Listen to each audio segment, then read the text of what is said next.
was a quiet night when suddenly...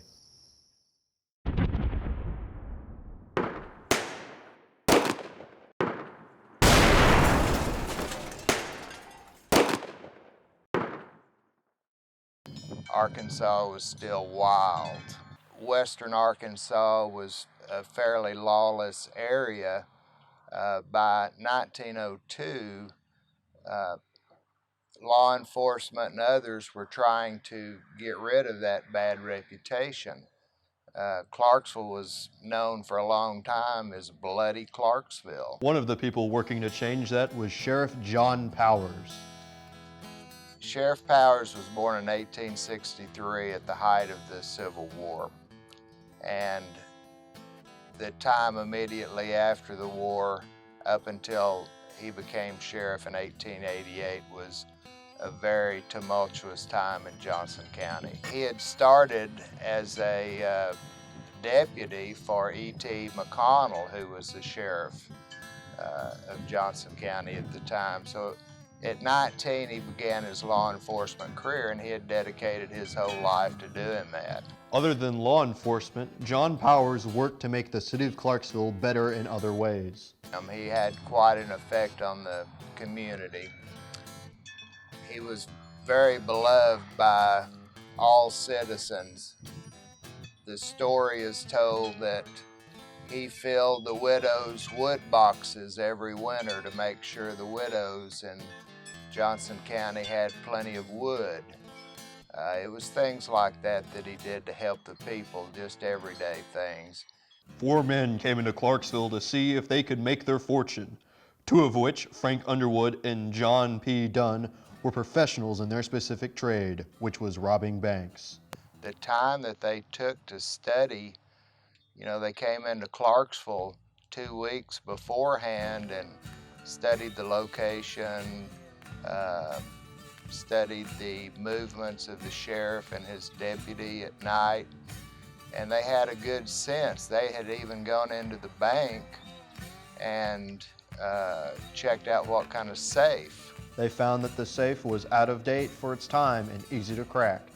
They had even gone so far as to study the financial records of the bank to see how much cash there might have been in the vault.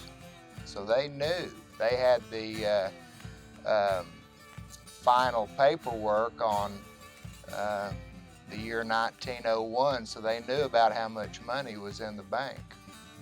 The bank in Clarksville at the time was very prosperous, almost seeming like too much money for the small town to handle. This money was allowing the robbers the opportunity to make a good haul. To help them with this, they would recruit 2 more people, Jim Wallace and George Durham. They even had the perfect getaway, the train that ran through the city.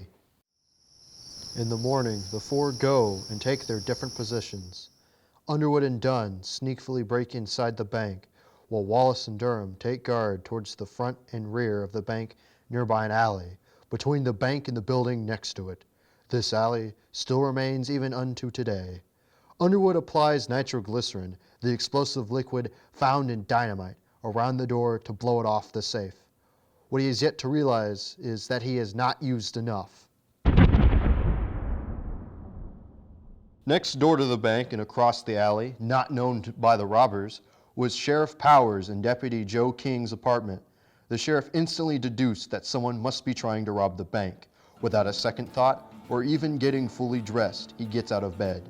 He grabs his .38 special revolver, a double-action Colt Lightning. He tells his deputy to get the shotgun. The shotgun was not fully assembled at the time, and Deputy King had trouble assembling it in the excitement. Coming down the stairs of the apartment, Sheriff Powers finds himself in the middle of the alley. As soon as he emerges, he is fired upon. What do you mean by shooting at me? Sheriff Powers gets his answer in the form of a second shot fired. Instead of taking cover, Sheriff Powers returns fire and chases the sentinel to the other side of the bank. Powers turns around and is met with another sentinel. Inside the bank, another explosion happens. In the excitement of what was going on outside, Underwood used too much of the nitroglycerin, blowing not only the door off the safe and the windows of the bank, but also destroying most of the currency and some of the silver and gold inside. In the alleyway, the sheriff is fired upon by the second sentinel.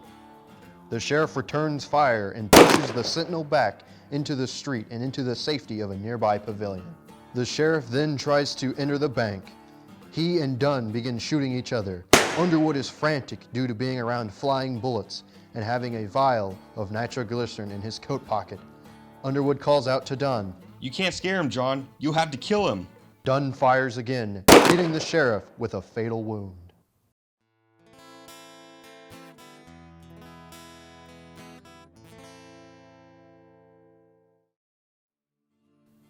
Sheriff Powers makes it back to his apartment and is quickly treated by the town's 2 doctors.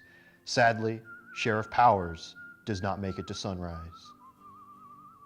The 4 criminals, Underwood, Durham, Wallace, and the injured Dunn, escaped the city by train and buried the silver they stole in Coal Hill. They made away with around $1,200 to $1,400. So he was well liked. He was, from all accounts, a very good sheriff, and he left a big void that Deputy King tried to fill. And another thing is Sheriff Powers was so loved that Deputy King, who became the sheriff when Powers was killed, spent basically the next 3 years, all of his efforts were put into finding the men that killed Sheriff Powers. In Wichita, Kansas, Durham and Dunn are quickly found at a charity hospital trying to get aid for Dunn's dangerous gun wound. Durham is placed immediately under arrest, but Dunn is left behind to get aid. When they come back for Dunn, he had escaped and vanished. Wallace was under arrest soon after. Underwood was with Wallace but escaped. Underwood was later found drunk in Evansville, Indiana, and was brought back to Clarksville. Durham, Wallace, and Underwood faced trial. Wallace would be acquitted of the murder, but faced life in prison for robbery. A few months later, Wallace would escape and was never recaptured. Durham and Underwood received the charge of murder for the death of Sheriff Powers. The judge gives them the strictest punishment possible, death by hanging. While waiting to be hanged in the many days that followed, Underwood decided to confess what he had done and tell all except for his real name, for he did not want his family to know what he became. I was 12. I ran away from home and got into bad company and was taught how to steal. Finally, I got with professional thieves who knew something about the business. When I was about 18 years of age, I got acquainted with men who understood about safe breaking. With them, I learned the nature and use of nitroglycerin and engaged in several bank robberies. The only time I was arrested was in Wichita, Kansas, for robbing a post office. That was in 1894. I was sentenced to 2 years in Leavenworth Penitentiary on my 19th birthday. I served out of my time, and when I got out of there, I came pretty near turning over a new leaf, but it looked like the honest dollar was just too hard to make. I had been used to handling money, and I fell back into my old ways. As they wait, Underwood and Durham are being treated well by the citizens of Clarksville. So much so that they are moved by the citizens' kindness, even though they are responsible for the death of their beloved sheriff. The citizens were becoming fair-minded, or more so. They believe that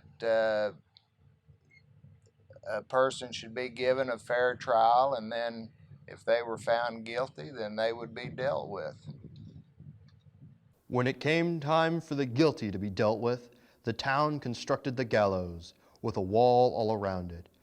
This is due to a state law where only 25 people can witness a hanging in the state of Arkansas. 27 people watched this execution due to 2 boys finding a way to make a hole in one of the back walls. When it comes to saying the last words, the outgoing Underwood goes first. I want to thank you good people of Clarksville and officers here for their kindness. We could not have been treated better. I thank you. Goodbye. Next comes the Reserve Durham to say his final words. I want to say the same thing. We have received the best of treatment. I think I am as well prepared to die as a man in my position could be. Despite what takes place here today, there is no hard feeling on my part, and I hope none on yours. The site is on the courtyard, and one can still clearly stand where it once happened and see it through the courthouse trees. They are then put to death, all within 100 feet away from where the murder and the robbery had taken place before.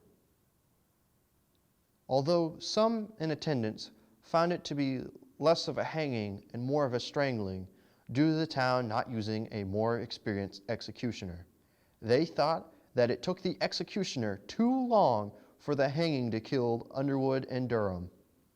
In the aftermath, the town came together to remember the memory of Sheriff Powers. When his monument was put up, it cost $1,500. That was a tidy sum in those days.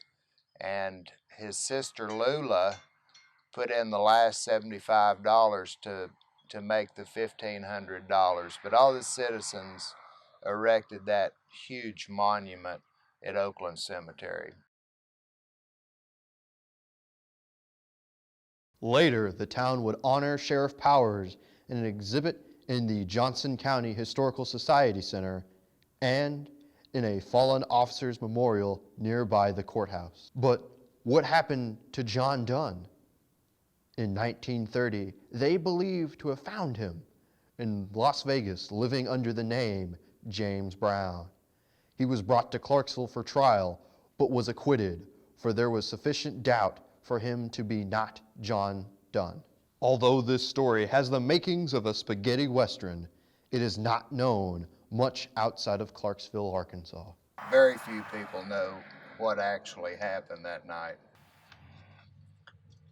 I think the inclusion of Sheriff Powers in the Fallen Officers Memorial in Washington, D.C. was a fitting tribute to him, and hopefully by that being there and the things that the Historical Society has done to try to preserve his memory, I think those things will continue in the future and hopefully leave this story that everyone can see in the future.